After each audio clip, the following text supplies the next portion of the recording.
30-ലേറെ മസ്ജിദുകൾ, പള്ളികൾ ഒരു യൂണിവേഴ്സിറ്റിക്കകത്തുണ്ട്. 150 വർഷത്തിന്റെ കഥകളും ഈ യൂണിവേഴ്സിറ്റിക്ക് പറയാനുണ്ട്. ഏഷ്യയിലെ ഏറ്റവും വലിയ ലൈബ്രറിയും ഇവിടെ തന്നെയാണ്.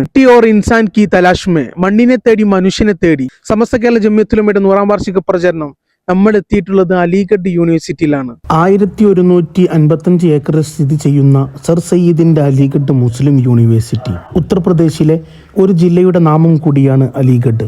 1877 സർ സയ്യിദ് അഹമ്മദ് ഖാൻ സ്ഥാപിച്ച ഈ സ്ഥാപനമാണ് 1920 അലിഗഡ് മുസ്ലിം യൂണിവേഴ്സിറ്റിയായി മാറിയത്.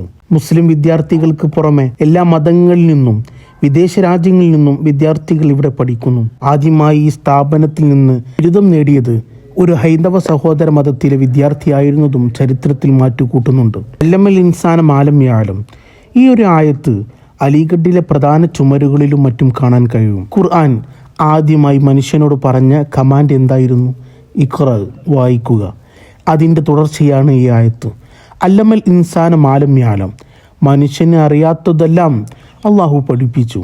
അറിവും എഴുത്തും വായനയും ഇസ്ലാം പ്രോത്സാഹിപ്പിച്ചു.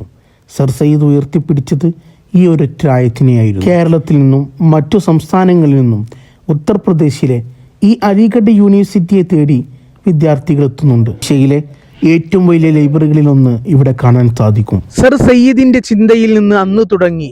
പാട്ട് കേട്ടിട്ടുണ്ടാകും. സയ്യിദിന്റെ അന്നത്തെ ഒരു ചിന്ത തന്നെയാണ് ഈ അലിഗഡ് യൂണിവേഴ്സിറ്റി. ഇവിടെ വന്നപ്പോൾ അദ്ദേഹത്തിന്റെ വീട് സന്ദർശിക്കാനും കൂടി സാധിച്ചു. അദ്ദേഹത്തിന്റെ വീടാണ് എൻ്റെ പിന്നിൽ കാണുന്നത്. 1817 ജനിച്ച് 1898 വിടവാങ്ങിയ സർ സയ്യിദ് മുഹമ്മദ് ഖാൻ 1857 ശേഷം പിന്നാക്കത്തിലായ മുസ്ലിം സമൂഹത്തിന്റെ ഉയർച്ചയ്ക്ക് വിദ്യാഭ്യാസം എന്ന വഴിയാണ് കാണിച്ചത്.